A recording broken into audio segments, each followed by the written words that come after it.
Good evening all. നമ്മൾ ഇന്ന് discuss ചെയ്യുന്നത് അക്കൗണ്ടൻസി +2 രണ്ടാം ഭാഗത്തിലെ 4-ാമത്തെ ചാപ്റ്റർ ആണ്. ഈ 4-ാമത്തെ ചാപ്റ്റർ അതിന്റെ പേര് ധനകാര്യ സ്റ്റേറ്റ്മെന്റുകളുടെ വിശകലനം, അനാലിസിസ് ഓഫ് ഫിനാൻഷ്യൽ സ്റ്റേറ്റ്മെന്റ്സ്.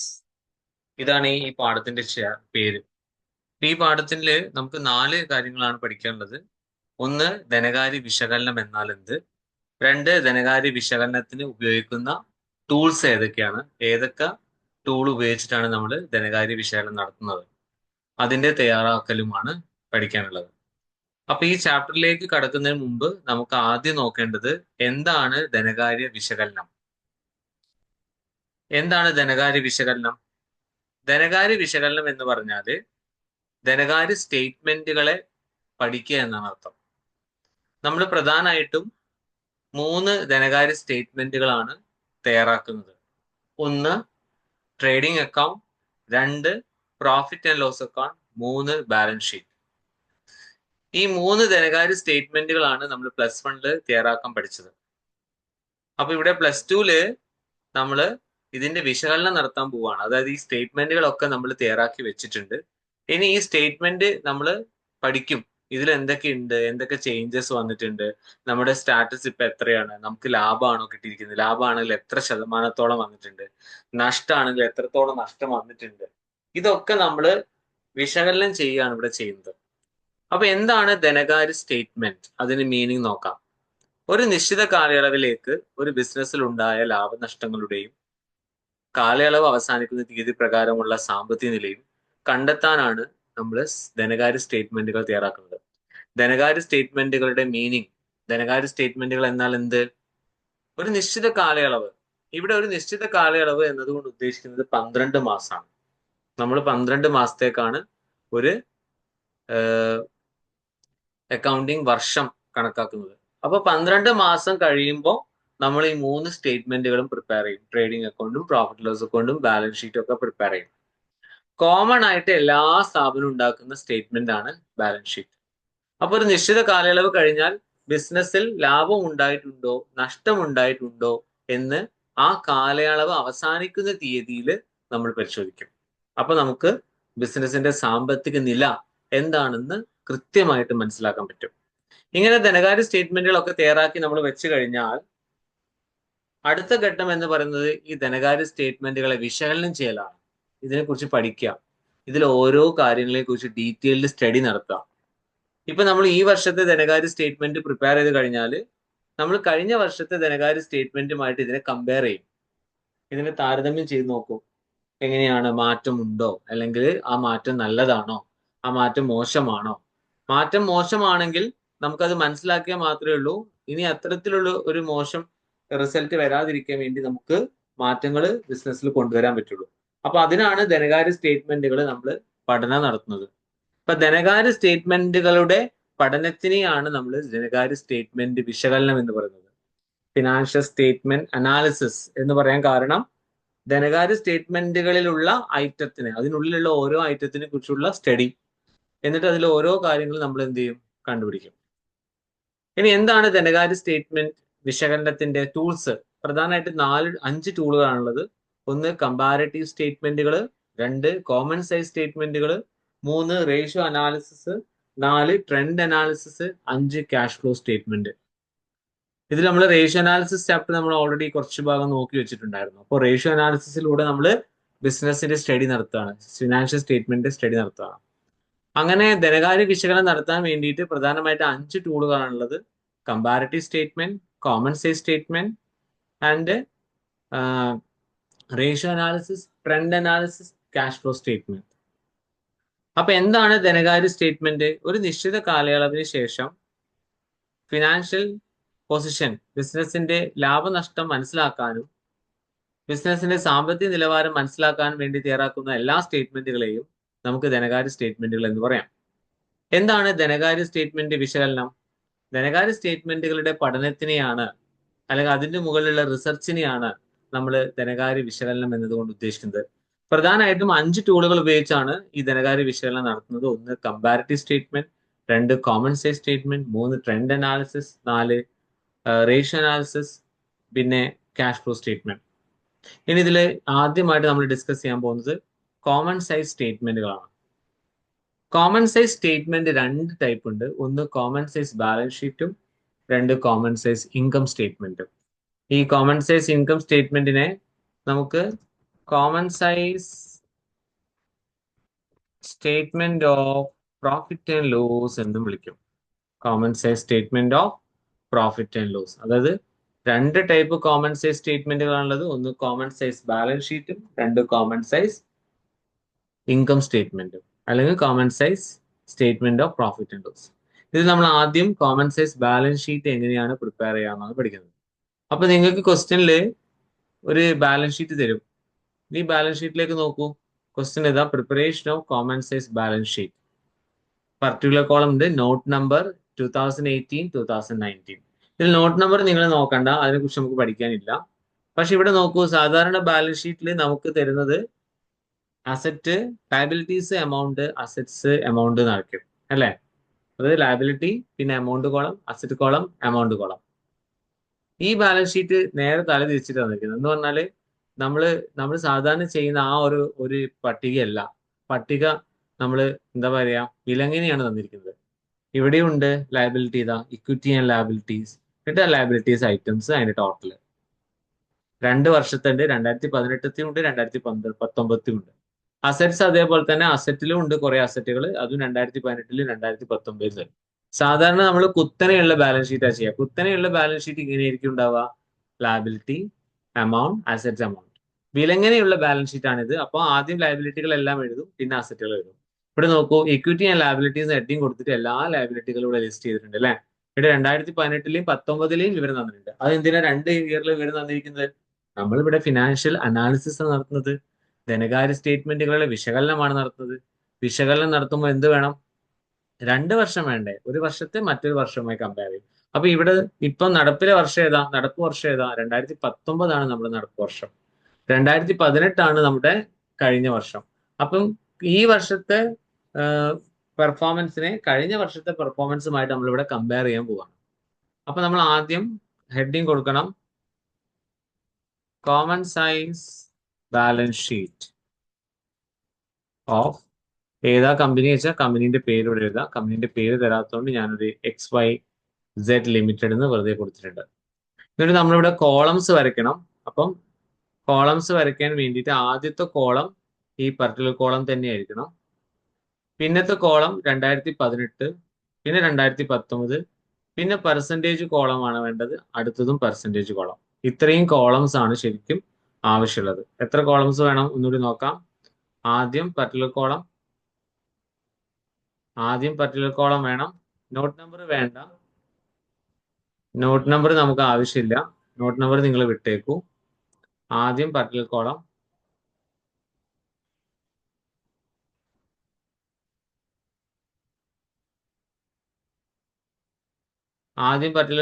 പിന്നെ എമൗണ്ട് കോളം, എമൗണ്ട് കോളം, പിന്നെ അടുത്ത എമൗണ്ട് കോളം, പിന്നെ ഒരു പെർസെൻറ്റേജ് കോളം, പിന്നെ ഒരു പെർസെൻറ്റേജ് കോളം.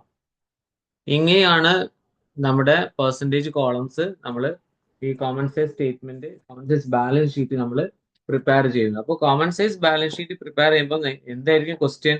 ആദ്യം നിങ്ങൾക്ക് ഒരു ക്വസ്റ്റ്യൻ തരും. എന്നിട്ട് നിങ്ങൾ എന്ത് ചെയ്യണം? ആ ക്വസ്റ്റ്യൻ നന്നായി വായിച്ചതിന് ശേഷം ഒരു ടേബിൾ പ്രിപ്പയർ ചെയ്യണം. ആ ടേബിൾ എങ്ങനെയായിരിക്കണം? പെർസെൻറ്റേജ് പ്രിപ്പയർ ചെയ്യുന്ന ടേബിൾ ആയിരിക്കണം. ഓക്കെ, അപ്പൊ നമുക്ക് അതൊന്ന് ചെയ്ത് നോക്കാം. ഇവിടെ പർട്ടിക്കുലേഴ്സ്, ഇവിടെ 2018, ഇവിടെ 2019, പിന്നെ 2018-ന്റെ പെർസെൻറ്റേജ്, പിന്നെ 2019-ന്റെ പെർസെൻറ്റേജ്.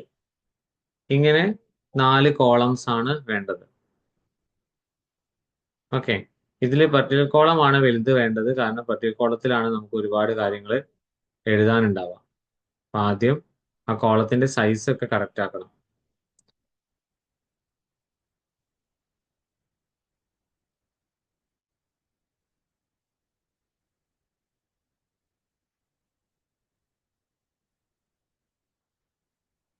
ഓക്കെ, ഇനി ക്വസ്റ്റ്യനിൽ എന്താ ഉള്ളത്? ആദ്യം 1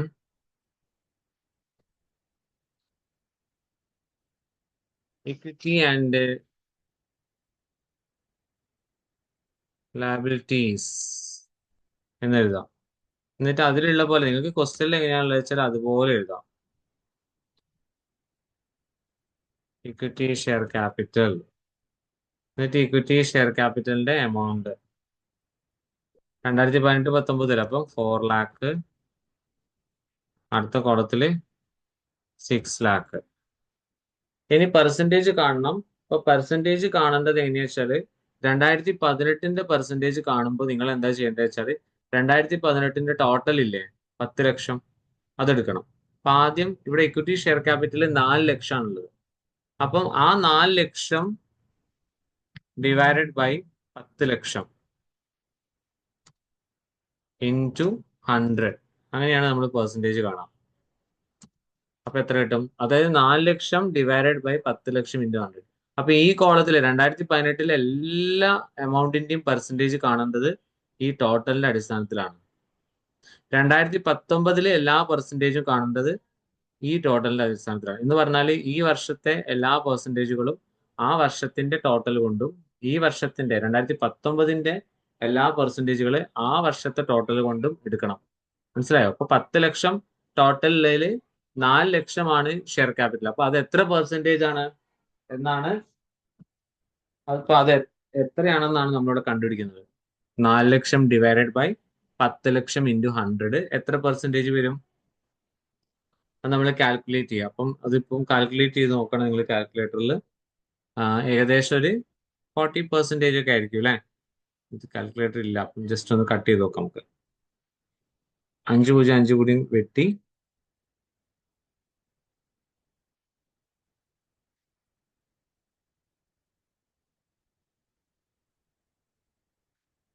കട്ട് ചെയ്തിട്ട് ആ പെർസെൻറ്റേജ്, അപ്പോൾ അത് 40% ആണെങ്കിൽ 40%ൽ നിന്ന് എഴുതി ചേർക്കാം. ഓക്കെ. ഇനി അടുത്ത കോളം നമ്മൾ 2019 ആണ്. 2019 6 ലാക്ക് അല്ല, equity ഷെയർ ക്യാപിറ്റൽ 6 ലാക്ക് ആണ്. അപ്പൊ 6 ലാക്ക് ഡിവൈഡഡ് ബൈ ആ വർഷത്തിന്റെ ടോട്ടൽ ഇൻറ്റു 100 എത്ര കിട്ടും? ആ എമൗണ്ട് അവിടെ എഴുതാം. ഓക്കെ. 6 ലക്ഷം ഡിവൈഡഡ് ബൈ 13,20,000 ഇൻറ്റു 100. ഓക്കെ, അതൊന്ന് അതിന്റെ പെർസെൻറ്റേജ് ഒന്ന് കാൽക്കുലേറ്റ് ചെയ്യും.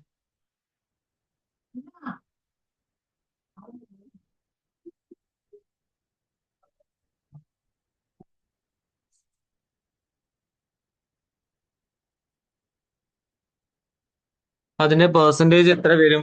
നമ്മൾ അതിന്റെ പെർസെൻറ്റേജ് ഒന്ന് കാൽക്കുലേറ്റ് ചെയ്ത് നോക്കാം. എത്ര വരും? 6 ലാക്ക് ഡിവൈഡഡ് ബൈ 13,20,000 ഇൻറ്റു 100. ഇത് 45.5 ആണ് വരുന്നത്. ഇപ്പോൾ 45.5%. ഇതിന്റെ പെർസെൻറ്റേജ് എത്ര വരുന്നത്? ഫസ്റ്റത്തെ 40,000 4 ലാക്ക് ഡിവൈഡഡ് ബൈ ആണ് 10 ലാക്ക് ഇൻറ്റു 100. അത് 40% ആണ്. ഓക്കെ. ഈ കാൽക്കുലേഷൻസ് ഒക്കെ ഇവിടെ കാണിക്കണം എന്ന് നിർബന്ധമില്ല.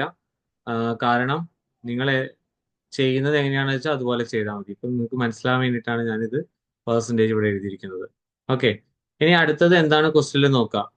ബി റിസർവ്സ് ആൻഡ് സർപ്ലസ്, അത് തന്നെ ഇവിടെ എടുത്ത് എഴുതാം. റിസർവ്സ് ആൻഡ് സർപ്ലസ് എമൗണ്ട് ഇവിടുത്തെ 1 ലാക്ക്, രണ്ടാമത്തെ കോളത്തിൻ്റെത് 1,50,000. ഓക്കെ. അപ്പൊ ഇവിടെ കോളം കുറച്ച് താഴ്ന്നു വന്നിട്ടുണ്ട്. അപ്പൊ അതെന്ത് ചെയ്യണം? നമ്മളൊരു സ്റ്റെപ്പ് താഴെ ആക്കിയാൽ മതി.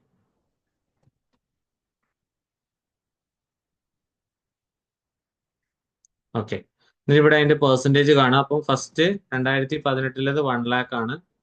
അപ്പം 1 ലാക്ക് ഡിവൈഡഡ് ബൈ 10 ലാക്ക്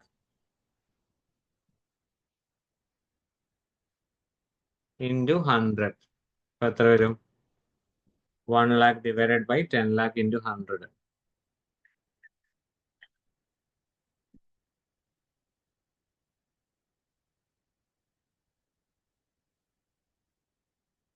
അത് എത്ര വരുന്നത്? അത് 10% ആണ് വരിക. അപ്പൊ 10% എഴുതാം. ഇനി അടുത്ത കോളത്തിൻ്റെത് നമ്മൾ 1,50,000, അപ്പോൾ 1,50,000 ഡിവൈഡ് ബൈ 13,20,000 ഇൻറ്റു 100. അതിന്റെ പെർസെൻറ്റേജ് എത്രയാ വരിക?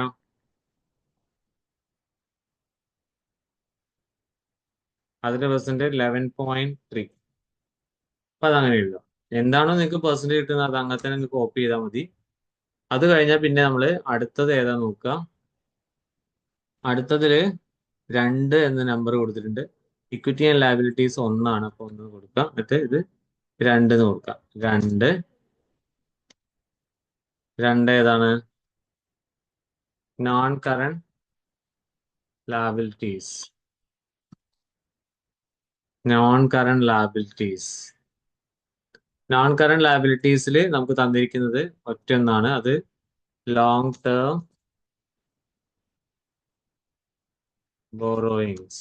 അതിന്റെ എമൗണ്ട് എത്രയാ? 3 ലാഖും 3,20,000. ഈ പെർസെൻറ്റേജ് കാണുന്നത് എങ്ങനെയാണെന്നുള്ളത് ആൻസറിൽ എഴുതണമെന്നില്ല. അത് നിങ്ങൾ കാൽക്കുലേറ്റ് ചെയ്തിട്ട് അതിന്റെ ഉത്തരം ഇവിടെ എഴുതി ചേർത്താൽ മതി. അപ്പൊ ഞാൻ ഈ മുതൽക്ക് അതിന്റെ കാൽക്കുലേഷൻ എഴുതൂല, എമൗണ്ട് എഴുതാം. അപ്പൊ 3 ലാഖിന്റെ എങ്ങനെ കാണാം?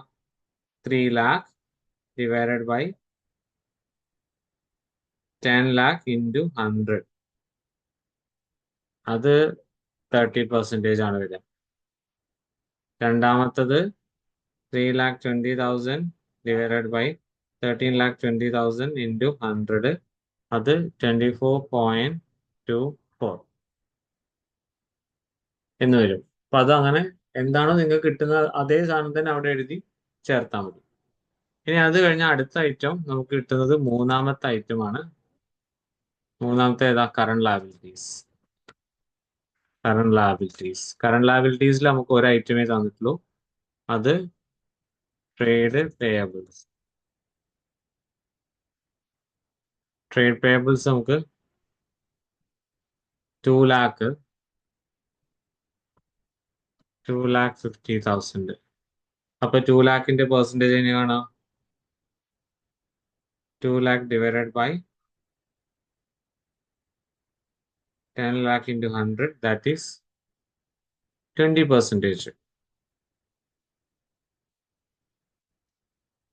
രണ്ടാമത്തെ കോളത്തില് 2,50,000 divided by 13,20,000 into 100. That is എത്ര വരുന്നത്? 2,50,000 13,20,000 100. ഇത് 18.9 ആണ് വരിക. 18.9. അപ്പോൾ പെർസെൻറ്റേജുകളെല്ലാം നിങ്ങൾ അവിടെ പെർസെൻറ്റേജ് എഴുതണേ, മറന്നു പോകരുത്. എല്ലാം പെർസെൻറ്റേജിൽ എഴുതണം. ഇപ്പം നമ്മൾ ലയബിലിറ്റീന്റെ ഇത് ഫുൾ എഴുതി കഴിഞ്ഞ് ഇനി നമ്മൾ അതിൽ കാണുന്ന പോലെ ഇവിടെ എന്ത് ചെയ്യണം? നമ്മളിവിടെ ലൈൻ ഇടാം. നമ്മുടെ ക്വസ്റ്റ്യനിൽ കാണുന്ന പോലെ നമ്മൾ എങ്ങനെയാണോ ടേബിളിൽ കാണുന്നത് അതേപോലെ തന്നെ എഴുതും. എന്നിട്ട് ഇവിടെ അതിന്റെ എമൗണ്ട് എഴുതി ചേർക്കാം. ഇവിടെ എത്ര ടോട്ടല്? 10 ലാഖ് മറ്റേ 13,20,000. അപ്പൊ ഇതിന്റെ പെർസെൻറ്റേജ് എത്ര വരിക? ഇവിടെ നമ്മൾ പെർസെൻറ്റേജ് കാണണം 10 ലാഖിന്റെ. അപ്പൊ 10 lakh divide by 10 lakh into 100%. ഇവിടെ 13,20,000 ഡിവൈഡ് ബൈ 13,20,000 ഇൻറ്റു 100. അതും 100% വരും. ഓക്കെ. ഇങ്ങനെ നമ്മൾ ലയബിലിറ്റി സൈഡ് ഫില്ല് ചെയ്ത് കഴിഞ്ഞ് ഇനി ഇതേപോലെ തന്നെ നമ്മൾ അസറ്റ് സൈഡ് എന്ത് ചെയ്യുക? ഫില്ല് ചെയ്യുക. അപ്പൊ അസറ്റ് സൈഡിൽ നമ്മൾ ആദ്യം റോമൻ നമ്പർ 2 അസറ്റ്സ്. അതിൽ എന്തൊക്കെ തന്നിട്ടുണ്ട് നമുക്ക് നോക്കാം ക്വസ്റ്റ്യനിൽ.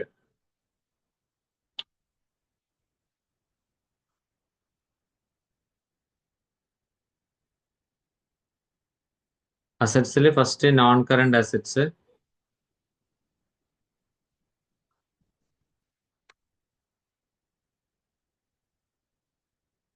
നോൺ കറന്റ് അസറ്റ്സിൽ ഫിക്സഡ് അസറ്റ്സ് എ. ഈ സാധനം നിങ്ങൾ ബൈഹാർട്ട് ചെയ്യേണ്ട ആവശ്യമില്ല, കാരണം അതൊക്കെ ക്വസ്റ്റ്യനിൽ ഉണ്ടാവും. അപ്പൊ ക്വസ്റ്റ്യനിൽ ഉള്ള പോലെ തന്നെ അങ്ങ് എഴുതി ചേർത്താൽ മതി. എന്നിട്ട് അതില് ടാഞ്ചിബിൾ അസറ്റ്സ്, പിന്നെ ഇൻടാഞ്ചിബിൾ അസറ്റ്സ്. ടാഞ്ചിബിൾ അസറ്റ്സിന് 5,06,75,000 അതോടെ എഴുതി കൊടുക്കാം.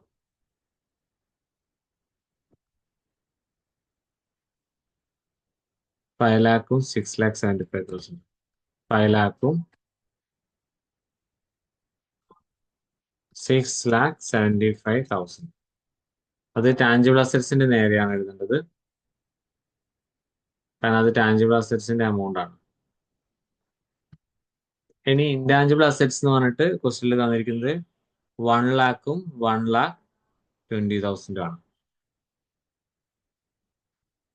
1,00,000 1,20,000. ഇനി ഇതിന്റെ പെർസെൻറ്റേജ് നമ്മളിവിടെ നേരത്തെ കണ്ടതുപോലെ തന്നെ ചെയ്യാം. അപ്പൊ ആദ്യത്തെ percentage 5 lakh divided by 10 lakh into 100, 50%. Then തൊട്ട് അടുത്ത വർഷത്തെയും കണ്ടുവെച്ചോളൂ. സോറി, തൊട്ട് താഴത്തെ 1,00,000ന്റെയും കാണാം നമുക്ക്. 1 lakh divide by 10 lakh into 100, അത് 10%. ഇനി അടുത്തത് 6,75,000 ഡിവൈഡ് ബൈ 10 lakh ഇൻറ്റു 100, 67.5%. പിന്നെ അടുത്തത് 1,70,000 ഡിവൈഡ് ബൈ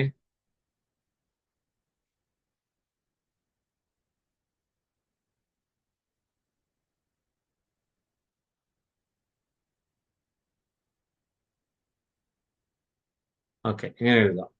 ഇനി ഇതേപോലെ നമ്മൾ അടുത്തതും എഴുതാം. ഏത് ലാസ്റ്റ് ഒന്നുകൂടി ഇല്ലേ, കറണ്ട് നോൺ കറണ്ട് ഇൻവെസ്റ്റ്മെന്റ്, അതും കൂടി എഴുതി ചേർക്കാം. അങ്ങനെ നിങ്ങൾ ഇതുപോലെ തന്നെ ചെയ്തിട്ട് പെർസെൻറ്റേജ് ആക്കി വെച്ചാൽ അത് മുഴുവൻ ചെയ്യണം. ഞാൻ മുഴുവൻ ചെയ്തിട്ടില്ല, നിങ്ങൾ മുഴുവൻ ചെയ്യണം. ഇതിൽ കമ്പ്യൂട്ടറിൽ ചെയ്യാൻ നല്ല ബുദ്ധിമുട്ടാണ്. അപ്പൊ അതും കൂടി ചെയ്തിട്ട് ഇത് ടോട്ടൽ ചെയ്ത് വെക്കാം. ഇവിടെ ടോട്ടലിന്റെ കോളത്തിൽ ഒരു ലൈനും കൂടി ഇടണം.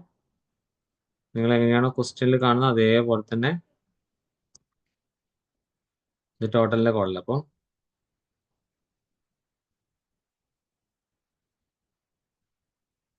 അങ്ങനെ ഇവിടെ അതൊരു ടോട്ടൽ വരുന്നുണ്ട്, അവിടെയും നിങ്ങൾ ഇതേപോലെ തന്നെ എഴുതി ചേർക്കണം. ഐറ്റംസ് ഫുള്ള് എഴുതണേ. ഇവിടെ 10 lakh, ഇവിടെ 13,20,000, ഇവിടെ 100%, ഇവിടെയും 100%. ഇതാണ് കോമൺ സൈസ് ബാലൻസ് ഷീറ്റ്. അപ്പോൾ കോമൺ സൈസ് ബാലൻസ് ഷീറ്റിൽ നമ്മൾ പെർസെൻറ്റേജ് ആണ് കാണുന്നത്. എല്ലാ പെർസെൻറ്റേജ് കാണാനും അതിന്റെ അടിവശത്ത്, അതായത് ഓരോ നമ്പറിന്റെ പെർസെൻറ്റേജ് കാണാനും നമ്മൾ ഇക്വിറ്റി ഷെയർ ക്യാപിറ്റൽ 4 lakh ഉണ്ട് 2018, അതിന്റെ പെർസെൻറ്റേജ് കാണാൻ 4 lakh ഡിവൈഡ് ബൈ ആ വർഷത്തെ ടോട്ടൽ ഇൻറ്റു 100. 2019 പെർസെൻറ്റേജ് കാണാൻ ഓരോ ഐറ്റത്തിന്റെ സംഖ്യ ഡിവൈഡഡ് ബൈ ആ വർഷത്തെ ടോട്ടൽ ഇൻറ്റു 100. ഇപ്പൊ ഇതെല്ലാവരും ചെയ്തു നോക്കാം കേട്ടോ, കോമൺ സൈസ് ബാലൻസ് ഷീറ്റ്.